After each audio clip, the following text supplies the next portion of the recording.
In our buffers podcast, we're going to go over what a buffer is, how to recognize a buffer. We'll show some examples of buffers acting on acids and bases that are added to them. And we'll also go over some blood chemistry and talk about buffers that are found in the human body. Right, so buffer is a solution whose pH doesn't change when small amounts of acid or base are added to it.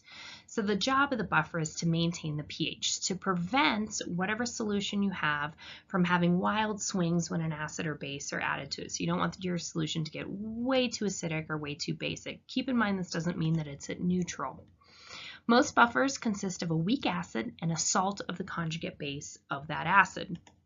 So the weak acid is going to react with the added base, or the hydroxyl group, and the conjugate base of the buffer is going to react with any added acid. So let's use an example using the weak acid, acetic acid, which is CH3COOH. We're going to add that to water, and we are in equilibrium.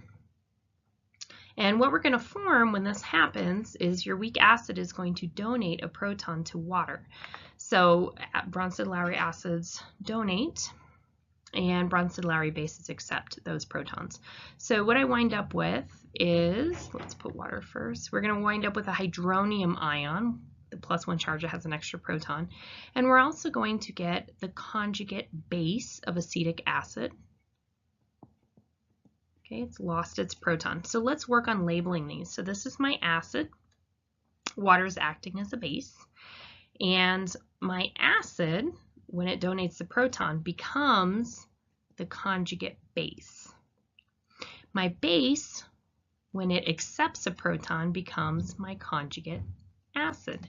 If we were to look at this reaction in the reverse, we could say that our conjugate acid donates a proton to the conjugate base. Both of them are acting like Bronsted acids and bases, Bronsted-Lowry acids and bases, and you get the reverse is true. You'd go back to having water and acetic acid. So in this situation, keep in mind that we're working with a weak acid. And with a weak acid, you don't get complete ionization or dissociation. So not all of your acetic acid, actually very little of your acetic acid is actually donating protons. So you wind up having a lot of this acid and very little of your conjugate base. So what we do in a buffer is we add the salt of the conjugate base. So in this case, we would add sodium acetate to this. And these are going to dissociate in water. And what that's essentially going to give us once it dissociates is it's going to give us more of our conjugate base. So we're able to increase the concentration of our conjugate base, and that's important. So let's think of this as an equilibrium problem. If we were to add a strong acid to the buffer, your H3O, your hydronium ion, is going to interact with your acetate ion. So if we increase this, those are going to react with each other. We will shift equilibrium back towards the left-hand side. Now keep in mind that, yeah, you're changing your concentration slightly, but the ratio is not significant. You're barely changing them, and that's because we added a salt to the conjugate base. We have pretty good amounts of that conjugate base as well. If I were to, say, add a base, your hydroxyl is going to react, okay, right here. So we're going to have an increase here, and it's going to react with acetic acid, and it's going to form more of your conjugate base. So essentially what we're doing is we are providing something for an acid to interact with to shift the equilibrium back, and we're providing something for your base to interact with. And what this does is it pretty much stabilizes your pH. So let's look at a couple examples and see if we can identify what we're working with, if we have a buffer present or not.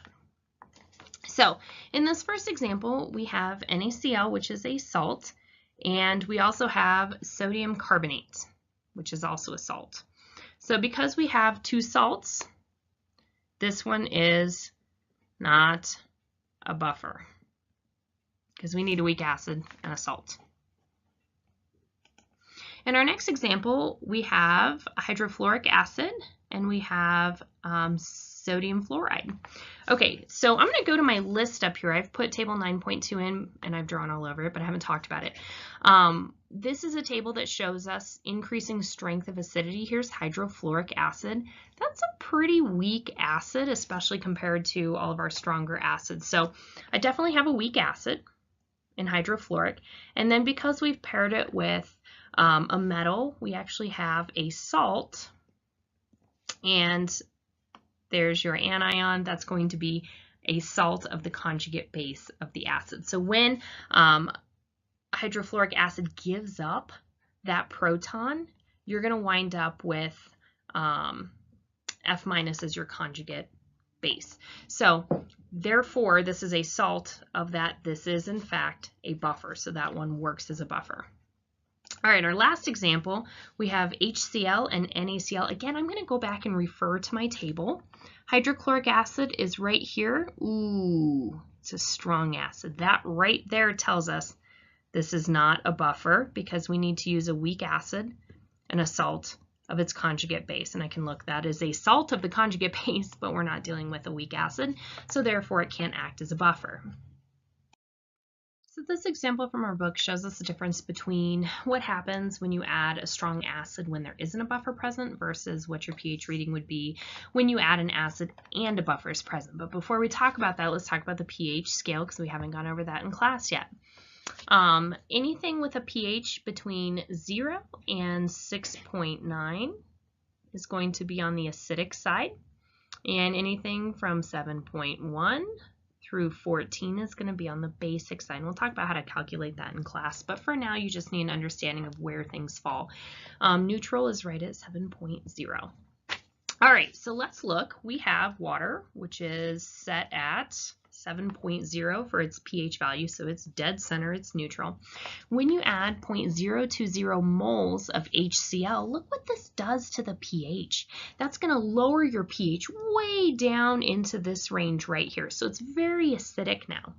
If I were to add 0.020 moles of sodium hydroxide, which is a base, I get this wild swing up into the basic region.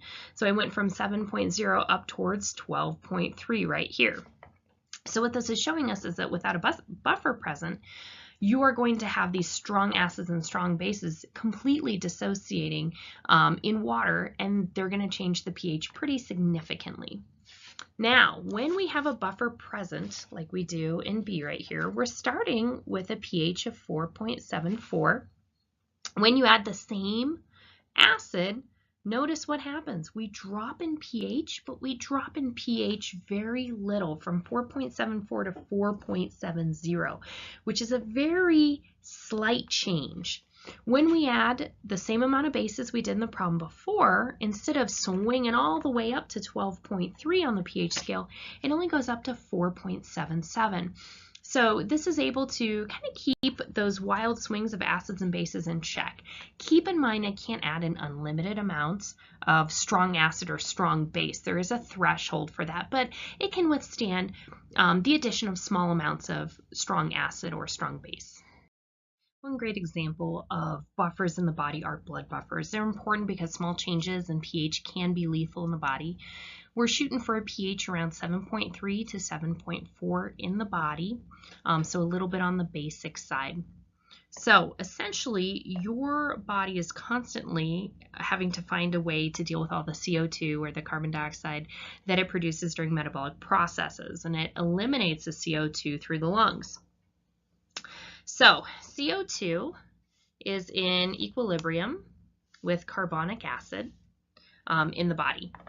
Carbonic acid is also a weak acid, so it does dissociate into its conjugate base, the bicarbonate ion, and also a hydronium ion. I'm changing this so that you see H3O as the hydronium because we don't actually have a hydrogen ion by itself. It's going to react with water. This sometimes is used, just the hydrogen ion, to emphasize that we have an acid present, to get you to kind of focus on that proton. It's important in changes. So, all right, there are a bunch of things that can happen in patients to change their blood chemistry that you have to be aware of. You can get a high blood pH, and keep in mind a high blood pH means that we're going above 7.5.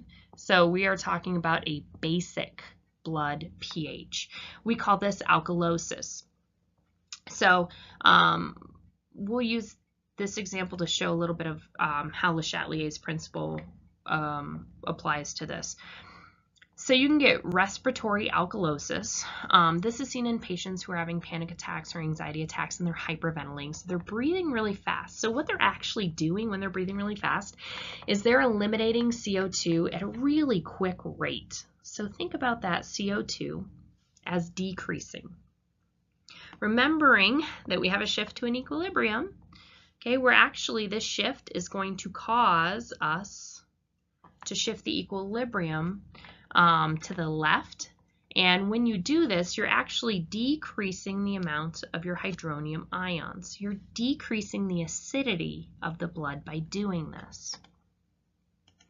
We can also get the opposite situation. If you have a low blood pH, so we're looking at 7.2 and lower, it's going to be on the acidic side, and we consider this to be an acidosis condition. All right, so let's use green down here so you can see the difference. Let's say you have a patient who is in respiratory failure. If they're in respiratory failure, they're going to have a really tough time eliminating the CO2 in their body. It's not functioning properly. So I'm using the green arrow again. We're going to increase the amount of CO2 in the body.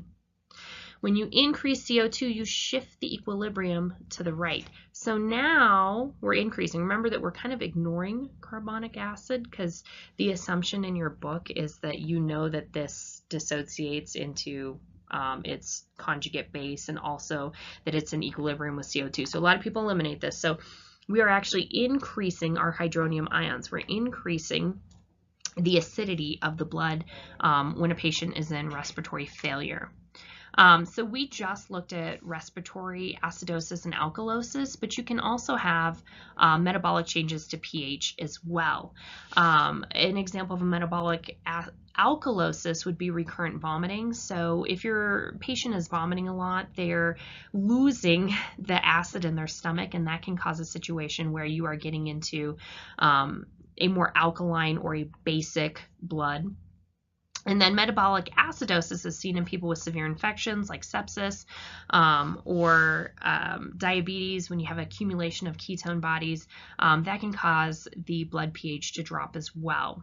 And so this is just one example of a blood buffer system that we have. And again, this example applies specifically to respiratory issues.